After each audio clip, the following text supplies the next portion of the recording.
सलाम नमस्ते सब्सक्राइब उम्मीद करता हूँ फिट होंगे, बेहतरीन होंगे, अपनी लाइफ अच्छे से एंजॉय कर होंगे। हम फिर होगी आज एक और वीडियो और उसका टाइटल वीडियो है जी आरजे रौनक की और यूनियन बजट 2024 निर्मला सीताराम।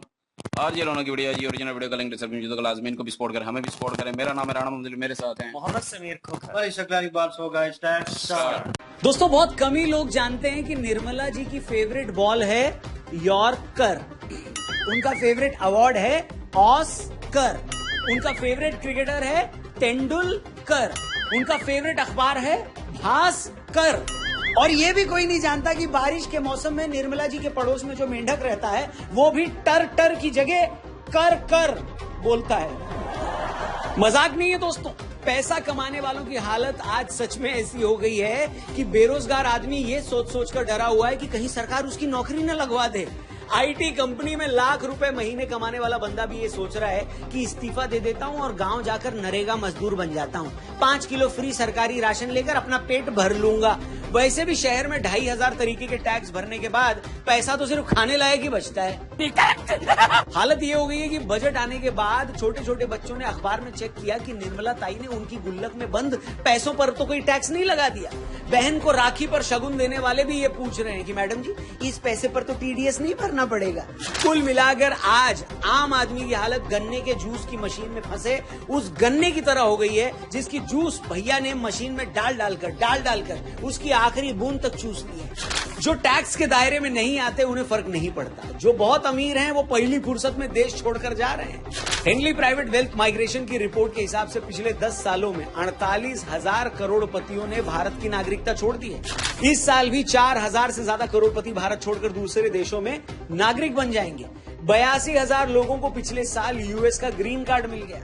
ले देकर बचा नौकरी पेशा मिडिल क्लास जो दोनों हाथों से सरकार की झोली भर रहा है। सरकार भी टोल नाके पर खड़े करप्ट हवलदार की तरह उसकी जेब में मौजूद एक एक कौड़ी उससे निकाल लेती है और फिर भी उसे शक होता है कि कहीं इसने अपनी बनियान की चोर जेब में कोई पैसा तो नहीं छिपा रखा।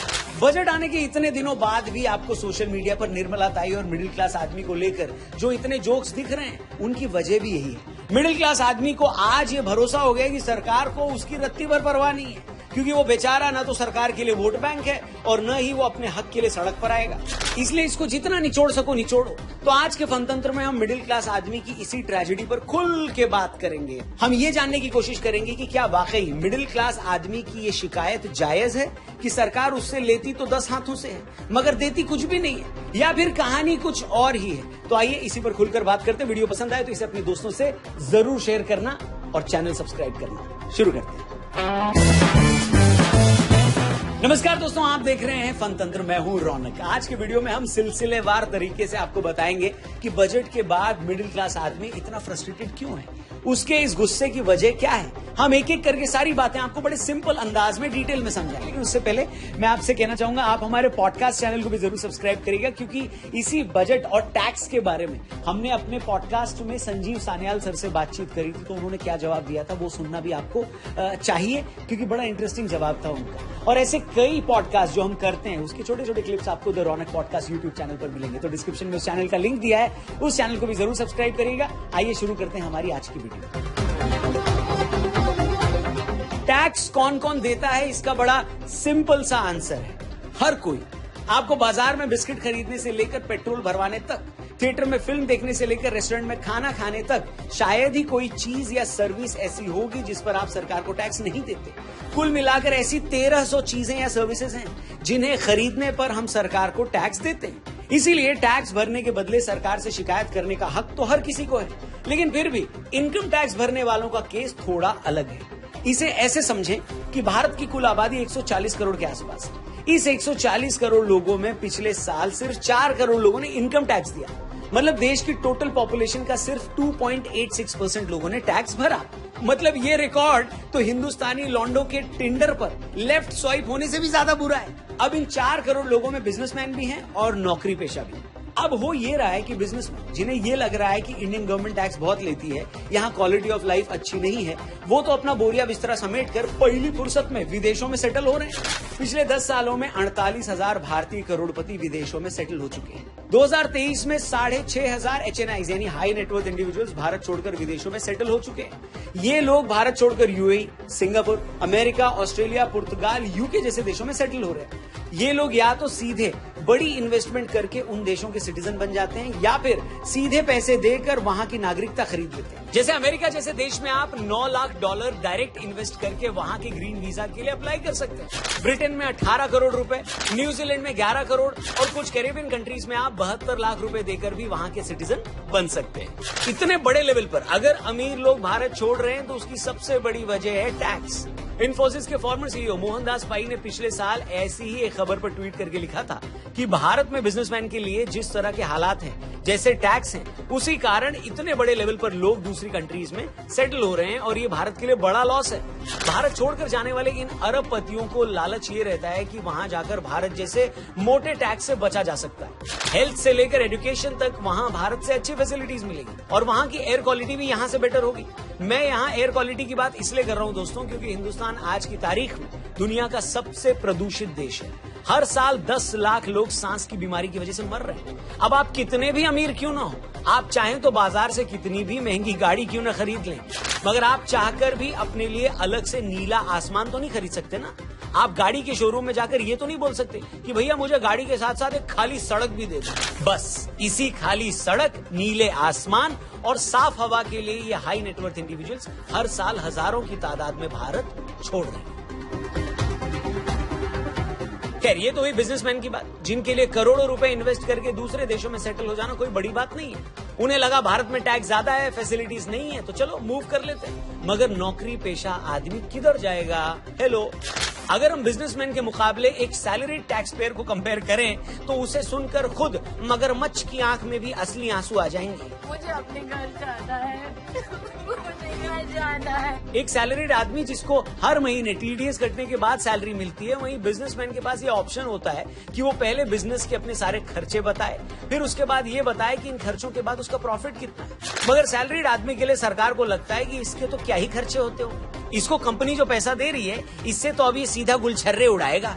एक बिजनेसमैन को अगर इस साल धंधे में घाटा हुआ है तो वो उस घाटे को अपने अगले साल की बैलेंस शीट में दिखाकर अपने अगले साल की कमाई में से उसे माइनस करवा सकता है। मगर सैलरीड आदमी अगर ऐसा सोच भी ले तो उसे बीच ऑफिस में मुर्गा बनाकर 100 हंटरों से उसकी पिटाई की जाए और उसे मुर्गा बना देखकर अब उसका बॉस ये डिमांड भी कर सकता है कि अब जब ये मुर्गा बन ही गया है तो भाई 2-4 अंडे भी दे दे, ऑमलेट खाने का मन हो रहा है तेरे बॉस का। अच्छा, मैं ज्यादा डिटेल में नहीं जाऊंगा, मगर इसके अलावा बिजनेसमैन और नौकरी पेशा आदमी में ऐसे 10 और फर्क हैं जिसे सुनकर आपको समझ में आ जाएगा कि एक सैलरीड आदमी के पास अपना टैक्स बचाने का या अपने खर्चे एडजस्ट करने का कोई ऑप्शन ही नहीं है। अब इस सैलरीड आदमी को चारों तरफ से घेर कर मारने के पीछे सरकार की अपनी सोच है। सरकार को लगता है कि इसकी सैलरी में बिना डाका डाले अगर इसे सारे पैसे इस्तेमाल करने दिए तो अपनी 70,000 की सैलरी में ये कहीं खुद के लिए प्राइवेट जेट ना खरीद ले, या फिर 63,000 इन हैंड सैलरी देखकर ये सेशल्स में अपनी गर्लफ्रेंड के लिए कोई प्राइवेट आइलैंड खरीदने न चला जाए।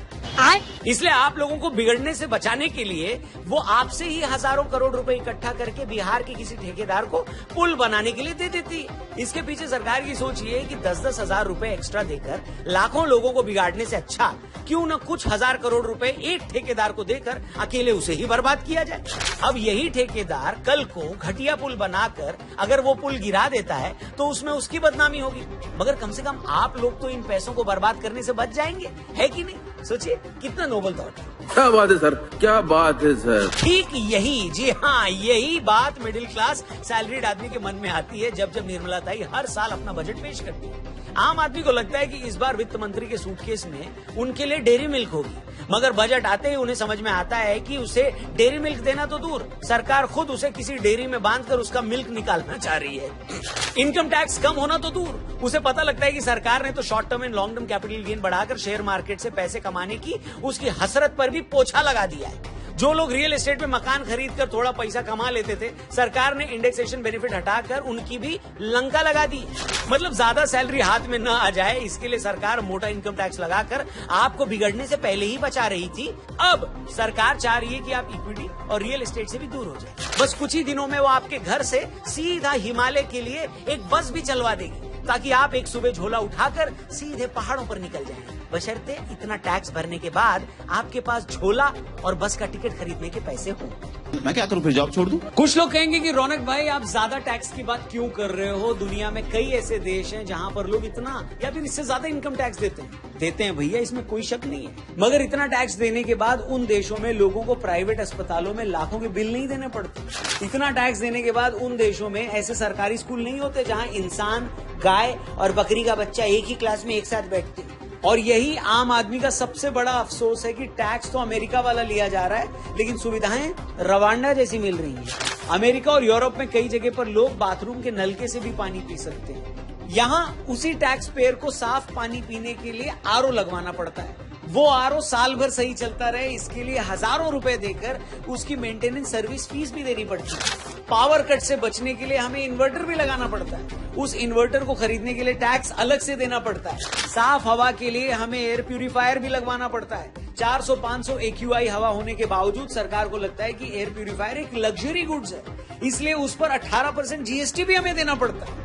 इतने सारे खर्चे करने के बाद एक आम इंसान अपना भविष्य संवारने के लिए म्यूचुअल फंड में 2 पैसे इन्वेस्ट करता है, तो वहां भी स्टार लगाकर ये लिखा होता है कि investment in equity market is subject to market risk. अब वो ये रिस्क उठाकर जैसे तैसे 2 पैसे कमा भी लेता है, तो सरकार कहती है कि ऐसे कैसे बाबू, माना कि तुमने ये 2 पैसा कमाने के लिए अपनी ऐसी तैसी करवाई है, माना कि तुम्हारा ये पैसा डूब जाता तो तुम बर्बाद हो जाते, माना कि तुम इन 2 पैसों के प्रॉफिट से अपने कुछ सपने पूरे कर लोगे, मगर तुम इतने स्वार्थी कैसे हो सकते हो कि देश के सपने पूरे करने के लिए पहले तुम अपने सपनों को पूरा करने लग जाओगे? इसीलिए बाबू, ओ मेरे सोना, अच्छा बच्चा बनकर ऐसी तैसी करके कमाए इस प्रॉफिट में से 20% हमें दे दो। चुपचाप ये पैसा हमें दे दो और फिर ये रोने मत लग जाना कि हमें क्या मिलेगा, क्योंकि तुमको मिलेगा, क्या मिलेगा कपिल शर्मा? तो दोस्तों, ये है आम आदमी की कहानी, ये है उसका रोना। होने को पहले नौकरी नहीं, नौकरी निकले तो एग्जाम नहीं, नौकरी मिल जाए तो उतनी सैलरी नहीं, सैलरी ज्यादा हो तो टैक्स में लुट जाओ, टैक्स भी दो तो वो सुविधा नहीं, सुविधा चाहो तो देश छोड़ दो, और देश में रहो तो कोई सुनवाई नहीं। हो सकता है आपको लगे कि मैं कुछ ज्यादा नेगेटिव तो नहीं हो गया, मगर क्या करूं, मैं वही कह रहा हूं जो हालात।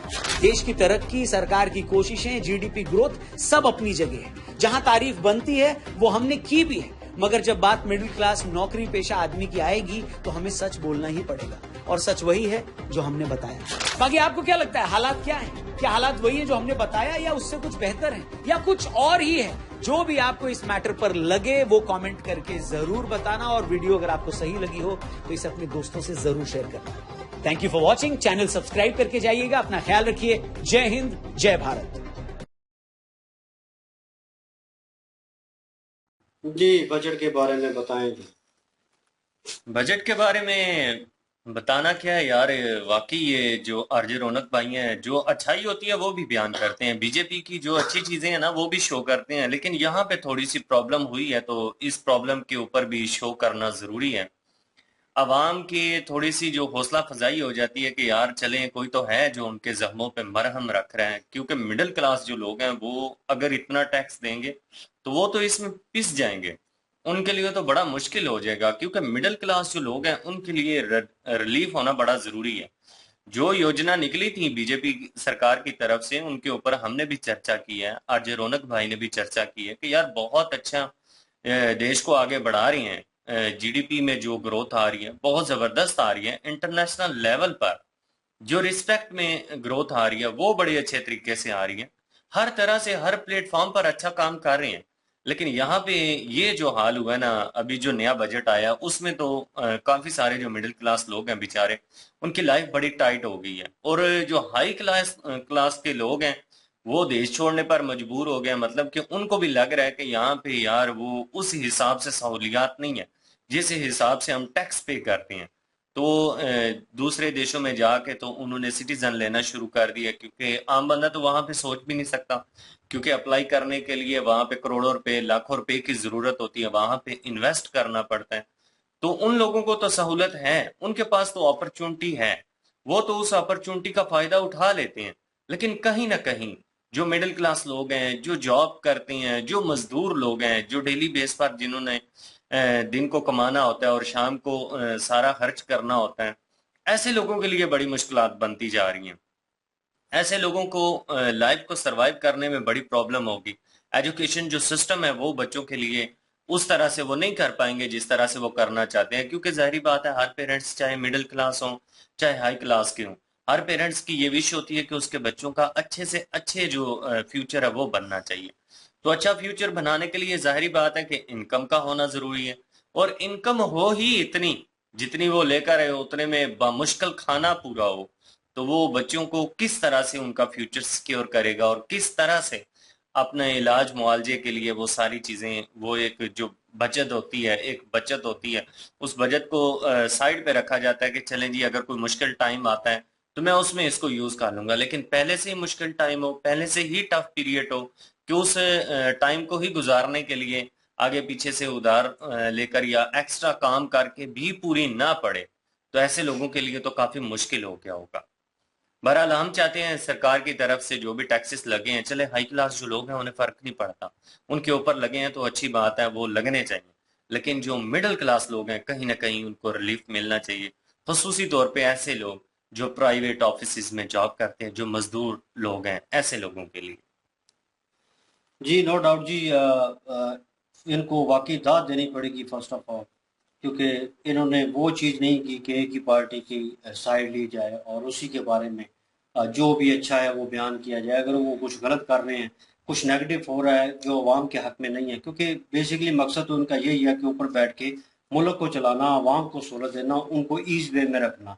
ठीक है, दुनिया की हर सहूलत जो दूसरी कंट्रीज में मिल रही हैं वो यहाँ पे प्रोवाइड करना, ताकि वो यहाँ पे सर्वाइव करे और जो भारत है वो ग्रो करे। ठीक है, और कहीं ना कहीं जब वो उनकी उम्मीदों पे पूरा नहीं उतरते तो कहीं ना कहीं सवाल तो जरूर उठता है। तो आरजे रौनक ने एक किस्म का सवाल किया है कि मतलब आप कर क्या रहे हैं।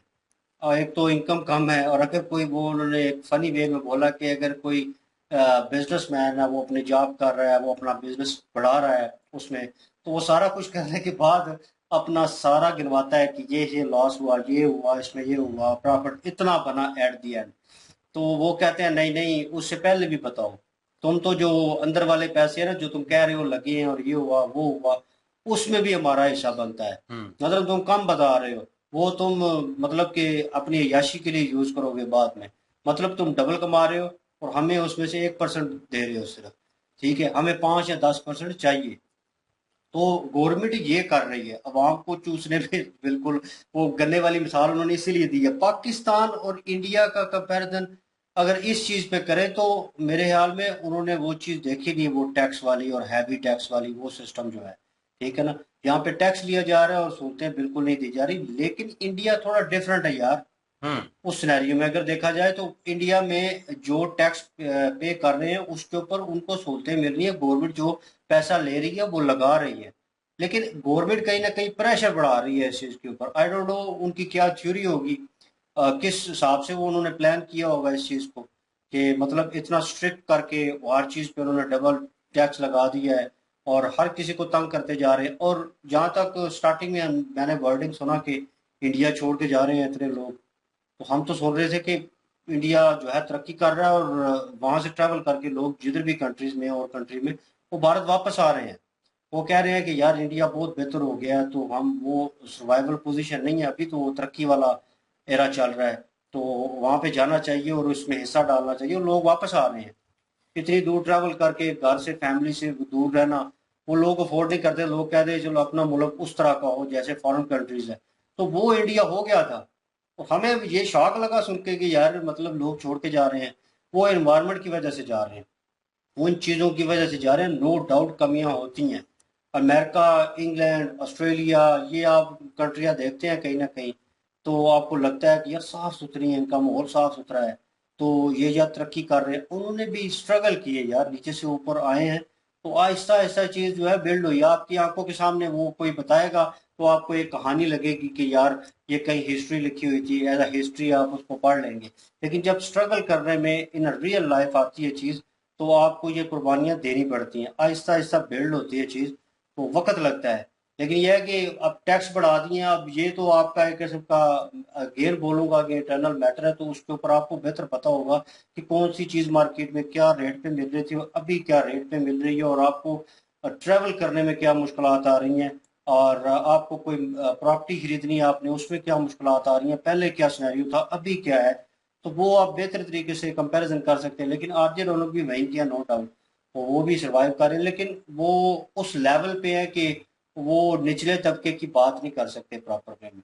ये तो अवाम में जाया जाए और उनसे पूछा जाए कि पहले क्या मुश्किलात थी, अब क्या मुश्किलात है, क्या लगता है आपको कि ये मुश्किल दौर के बाद आसान दौर जो है वो आएगा, और आपको क्या लगता है ये गवर्नमेंट ने जो फैसला किया वो ठीक है या नहीं है, उसके ऊपर अवाम ओपिनियन दे सकती है। जैसे हमसे पूछा जाए कहीं गुजरते हुए मार्केट में कि पाकिस्तान के हालात कैसे चल रहे हैं और क्या लगता है आपको सुधार आएगा कि नहीं, तो हम बेहतर बता सकते हैं। हमें पता है कि कौन ऊपर बैठा हो और क्या कर रहा है, और हमें कुछ साल पहले जो चीज़ें सस्ती मिल रही थी आज किस रेट पे मिल रही हैं, उससे सस्ती हैं या उससे भी महंगी हो गई हैं। ठीक है, तो वो क्वालिटी ऑफ लाइफ हमारी है या नहीं, वो हम बेहतर बता सकते हैं। तो इसलिए अवाम का ओपिनियन भी कहीं ना कहीं होना चाहिए था, और गवर्नमेंट को मेरे ख्याल में इन माय ओपिनियन इतना स्ट्रिक्ट भी नहीं होना चाहिए कि वक्त से पहले ही जनाब अवाम को डरा दिया जाए, और आहिस्ता आहिस्ता से चीज़ इम्प्लीमेंट करेंगे, मेरे ख्याल में वो बेहतर होगा। तो वही साहब जो उन्होंने बोर्ड दिखाया कि टैक्स बहुत बड़े हैं और उनकी कारकर्दगी जो है वो कम है, वो आप भी बता सकते हैं। बहरहाल जी उनका फैसला है वो। बहरहाल जी पाकिस्तान तो जो है वो तो एक किस्म का समझ लें, यहाँ पे तो ना रोजगार है, ना ही कोई ऐसी बिजनेस चल रहा है, ना ही कुछ, लेकिन फिर भी टैक्स जो है आसमान पर पहुंचे हुए हैं। हर हर चीज चीज़ महंगी है, बिजली तेल सब कुछ महंगा है। पाकिस्तान की तो बात ही नहीं करते, लेकिन इंडिया जो है, हम शुरू से वीडियो कर रहे हैं, इंडिया में देख रहे हैं कि इंडिया में जो है वो तरक्की हो रही है, वो तो कोई शक भी नहीं है, वो तरक्की हो भी रही है, जीडीपी भी ग्रोथ हो रही है। और उसके अलावा जो है वो ये रौनक भाई ने भी पहले बता दिया कि वो सारा कुछ ठीक चल रहा है, उसमें कोई शक नहीं है। लेकिन हुकूमत ने एकदम से जो है अभी टैक्स का जो है रेशो बढ़ा दी है, तो ये वाकई जो है ना वो लोगों के लिए परेशान कुन होगी, मिडिल क्लास के लिए। क्योंकि एक बंदा सरवाइव कर रहा होता है कि इतने की चीजें हैं, वो उसको पता होता है कि इतना मेरा खर्चा है, इतनी मेरी इनकम है, तो ये सारा कुछ ठीक है। अब इनकम में से भी टैक्स जाएगा, अब चीजों में भी टैक्स लग जाएगा, तो वो तो पहले इनकम में से टैक्स देगा, फिर जो है वो अपनी चीजों में जो है वो इनडायरेक्टली जो टैक्स होता है वो देगा। तो हर तरफ से हर बढ़ेगा। तरफ से जो है वो अब उसको कोई बचत भी नहीं होगी। वही बात कि हजरत के भाई की बात के बिगड़ जाएगी अवाम, नहीं तो अयाशियां करने लगेगी। इसलिए गवर्नमेंट ने सोचा है कि टैक्स लगा दें और ज्यादा अयाशियां ना करने दें, नहीं तो ये ना हो कोई विला शिला खरीद लें, कोई जो है टाबू खरीद लें, अपना तो जहाज कोई खरीद पता लेंगे, होता है कोई प्राइवेट किसी प्लेन। का। तो वो बात भी ठीक है। और ये है कि ये लोगों के लिए जो है वो हुकूमत को थोड़ी आसानी पैदा करनी चाहिए, खासकर मिडिल क्लास लोअर क्लास के लिए जो है वो बेहतरीन से सहूलतें होनी चाहिए। बात बिल्कुल ठीक है कि टैक्स ज्यादा है, लेकिन सहूलियात जो हैं वो बहुत कम है। पाकिस्तान में तो खैर टैक्स भी बहुत ज्यादा है, सहूलियात ना होने के बराबर है, लेकिन इंडिया में फिर भी थोड़ी बहुत है, लेकिन वो कम है। और इन्वायरमेंट जो है वो भी नहीं साफ। वो तो पाकिस्तान, हमें पता है यहाँ का जो इन्वायरमेंट है सेम वही इंडिया का इन्वायरमेंट है। तो बहरहाल ये है कि उनको जो है वो सहूलियात कम मिलती हैं, टैक्स ज्यादा देना पड़ता है। जो मिलियनर्स हैं, जो करोड़पति हैं, वो तो जा रहे हैं बाहर, और बाहर जाकर सेटल हो रहे हैं, नेशनलिटी ले रहे हैं, वहां पे कारोबार बढ़ा रहे हैं, उनका लिए तो आसानी है, उनको एक अच्छी लाइफ जो है मिल रही है। क्योंकि वहां पे अगर एक बच्चा भी पैदा होता है तो उसकी भी जिम्मेदारी गवर्नमेंट उठा रही होती है। यहाँ पे जो है वो इंडिया पाकिस्तान में ये ऐसा कुछ भी फैसिलिटी नहीं है। और वहां पे इलाज जो है वो चंगा अच्छा होता है, उसके बाद जो है वो आपका स्कूल जो है, तालीम जो है आपकी जो है वो भी फ्री हो जाती है। और यहाँ पे जो है वो सारा कुछ जो है पे करना पड़ता है, और सहूलियात बहुत कम मिलती हैं, इसमें तो कोई शक नहीं है। और टैक्स बहुत ज्यादा है, तो उस हिसाब से फिर सहूलियात भी होनी चाहिए। अगर सहूलियात चले, माहौल तो जो है वो तो ऐसा ऐसा लोगों ने खुद ही बदलना होता है, और गवर्नमेंट की कुछ योजनाएं होती हैं और अवाम भी उसमें शामिल होती है, तभी जाके माहौल साफ होता है। तो लेकिन ये है कि बाकी जितने ये टैक्स टुक्स पड़े हैं ना, ये नहीं होने चाहिए। फैसिलिटी या फिर दें, ये अगर टैक्स डाले हैं तो, अगर फैसिलिटी नहीं दे रहे तो फिर टैक्स नहीं बनता उन मिडिल क्लास लोगों पे। तो क्योंकि अगर कल को जाके उन्होंने हॉस्पिटल में जो है प्राइवेट हॉस्पिटल में भी इलाज करना है, तो उन्होंने इतने इतने पैसे देने हैं। तो गवर्नमेंट का तो समझ ही सकते हैं कि गवर्नमेंट के हॉस्पिटल में जो है वो कैसा इलाज होता होगा। इंडिया का तो पता नहीं है, सीधी बात है। इंडिया की गवर्नमेंट का तो आप बेहतर जानते हैं, जो गवर्नमेंट हॉस्पिटल में इंडिया में गए हैं, जिन्होंने एक्सपीरियंस किया है, उनको ज्यादा पता होगा। लेकिन पाकिस्तान के जो गवर्नमेंट हॉस्पिटल है उनका एक्सपीरियंस हमें है, तो यहाँ पे तो गवर्नमेंट कोई मतलब के इतनी सहूलियात नहीं मिलती। और जो लोग हैं वो बेचारे खजल ही होते रहते हैं, लेकिन प्राइवेट में सारी सहूलतें मिल जाती हैं, लेकिन प्राइवेट में पैसा बहुत ज़्यादा देना पड़ता है। तो इस वजह से, टैक्स की वजह से जो है वो उनकी इनकम में फ़र्क पड़ेगा, उनकी सेविंग में फ़र्क पड़ेगा। कल को इलाज कराने के लिए या तालीम दिलाने के लिए बच्चों की, वो बहुत महंगी हो जाएगी उनके लिए, तो वो सहूलियात नहीं है, तो वो साफ़ पानी की सहूलियात नहीं है। तो कुछ जगह पे होंगी, कुछ लोग कहेंगे कि हमारे पास तो है सहूलियात। इधर हमारे गांव में भी सहूलत है, अगर देखा जाए तो पानी पीने की सहूलत मौजूद है। उसके बाद गवर्नमेंट जो है स्कूल भी मौजूद हैं, हॉस्पिटल भी है, लेकिन चले हॉस्पिटल ना होने के बराबर ही है। लेकिन ये है कि सहूलियात तो हैं थोड़ी बहुत, लेकिन ये है कि टैक्स हमें भी देना पड़ता है। लेकिन फिर भी हम जो पूरे पाकिस्तान को देखें तो इतना कुछ नहीं है हर एक के पास। तो हो सकता है जिस एरिया में आप रहते हैं वहाँ पे सारी सहूलियात हों, लेकिन दूसरे एरिया में नहीं होंगी। तो ये चीज़ें सब के लिए जो है वो देखनी चाहिए, खाली खुद के लिए नहीं देखनी चाहिए। तो ये है कि गवर्नमेंट को जो है वो टैक्स कम करने चाहिए, और ख़ासकर मिडिल क्लास और लोअर क्लास पे, और जो है वो उनका ख्याल भी रखना चाहिए, फैसिलिटी भी देनी चाहिए। क्योंकि इंटरनेशनल मामलात में तो इंडिया बहुत ज़्यादा तरक्की कर चुका है, बहुत आगे निकल चुका है, इसमें तो कोई शक नहीं है। आप क्या ओपिनियन रखते हैं जी? कमेंट सेक्शन ओपन है आपके लिए, और इनकी ओरिजिनल वीडियो की लिंक और महाभारत की लिंक डिस्क्रिप्शन में मौजूद होगी, विजिट करें, सपोर्ट करें। इंशाल्लाह मिलते हैं नेक्स्ट वीडियो में। अपना क्या रखिएगा, दुआ में याद रखिएगा। तब तक के लिए अल्लाह हाफिज़, पीस।